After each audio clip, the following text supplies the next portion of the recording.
नमस्कार, मी नीलम लाईफस्टाईलमध्ये तुम्हा सर्वांचं अगदी मनापासून स्वागत करते। आजचा दिवस तुम्हाला खूप छान आनंदाचा जाऊ, तुमच्या मनातील सर्व इच्छा स्वामी महाराज पूर्ण करू दे। यावर्षी 2024मध्ये महाशिवरात्री 8 मार्च रोजी शुक्रवारी आहे। महाशिवरात्रीच्या दिवशी उपवास करून भगवान शंकराची पूजा करण्याची परंपरा आहे।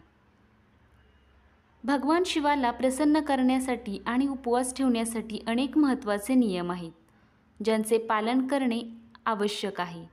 या नियमांचे पालन केल्यास महाशिवरात्रीचे पूर्ण फळ लवकर मिळते आणि भगवान शिवाची कृपाही कायम राहते। असे मानले जाते, काशीचे ज्योतिषी चक्रपाणी भट्ट यांच्याकडून महाशिवरात्रीचे व्रत आणि उपासनेचे महत्त्वाचे नियम आपण जाणून घेऊयात। महाशिवरात्रीचे व्रत आणि उपासनेचे नियम। नंबर 1, महाशिवरात्रीचे व्रत आणि उपासना करणाऱ्यांसाठी पहिला नियम म्हणजे 1 दिवस आधी तामसिक अन्न, मद्यपान, धूम्रपान इत्यादींचे सेवन करू नये। नंबर 2, महाशिवरात्रीच्या पूजेसाठी बेलपत्र, धतुरा, फुले, अक्षता, पांढरे चंदन, भस्म, गंगाजल, कापूर, गाईचे दूध, उसाचा रस, मध, मोळी, शमीची पाने, मंदाराची फुले इत्यादी पूजा साहित्याची व्यवस्था करावी। माता पार्वतीसाठी सौंदर्य सामान ठेवा। नंबर 3, महाशिवरात्रीला भगवान शंकराला नैवेद्य अर्पण करण्यासाठी थंड पदार्थ, त्यामध्ये मालपुआ, हलवा, लस्सी, मध इत्यादींची व्यवस्था करावी। नंबर 4, महाशिवरात्री व्रताच्या दिवशी अन्न खाऊ नका, फळे खा। या दिवशी तुम्ही सूर्योदयापासून शिवाची पूजा करू शकता।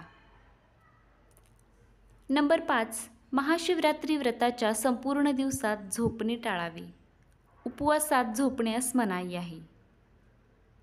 नंबर 6, जेव्हा तुम्ही शिवलिंगाची प्रदक्षिणा कराल तेव्हा अर्धी प्रदक्षिणा करून परत या। शिवलिंगाची संपूर्ण प्रदक्षिणा निषिद्ध आहे। नंबर 7, महाशिवरात्रीच्या पूजेमध्ये तुळस, हळद, शंख, नारळ, केवड्याचे फूल इत्यादींचा वापर करू नये, हे शिवपूजेत निषिद्ध मानले जातात। नंबर 8, महाशिवरात्री व्रत आणि उपासनेमध्ये ब्रह्मचर्य नियमांचे पालन करा। नंबर 9, महाशिवरात्रीच्या उपवासात रात्री जागर करावा, याने व्रताचे अधिक पुण्य फळ मिळेल। शिवपुराणात महाशिवरात्रीच्या रात्री जागरणाचे महत्त्व सांगितले आहे। नंबर 10, महाशिवरात्री व्रताचे पारण निशिताकालच्या शुभमुहूर्तानंतर करावे, कारण चतुर्दशी तिथीच्या समाप्तीपूर्वी पारण करण्याचा नियम आहे। सोमवारी उपवास करणाऱ्यांनी या चुका टाळा, महादेवाची कृपा ही होईल। हिंदू धर्मात भगवान शिवाचे असंख्य भक्त आहेत, जे सोमवारी उपवास करतात। महादेवाला प्रसन्न करण्यासाठी त्यांची पूजा सोमवारी करण्याची प्रथा आहे। सोमवार हा भगवान शिवाला समर्पित आहे। तसं बघायला गेलं तर एक कलश पाणी अर्पण करूनही भगवान शिव प्रसन्न होतात। सोमवारी महादेवाच्या पूजेदरम्यान भगवान शंकराला अनेक वस्तू अर्पण केल्या जातात, परंतु अशा अनेक गोष्टी आहेत ज्या चुकूनही सोमवारच्या उपवासात करायच्या नसतात। यामुळे भोलेनाथ क्रोधित होऊन जातात। त्या कोणत्या गोष्टी आहेत हे आपण लक्षात ठेवूया।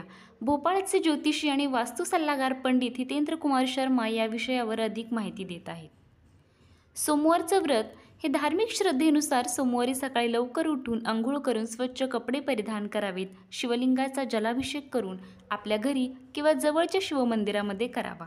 या दरम्यान भगवान शिव आणि माता पार्वतीची मंत्रोच्चार करून यथायोग्य पूजा करावी।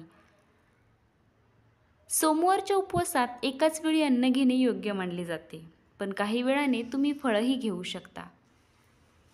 भोलेनाथाच्या पूजेत या चुका करू नयेत। सोमवारी भगवान शिवाची पूजा करताना दुधाचा अभिषेक करण्यासाठी तांब्याचे भांडे वापरू नका।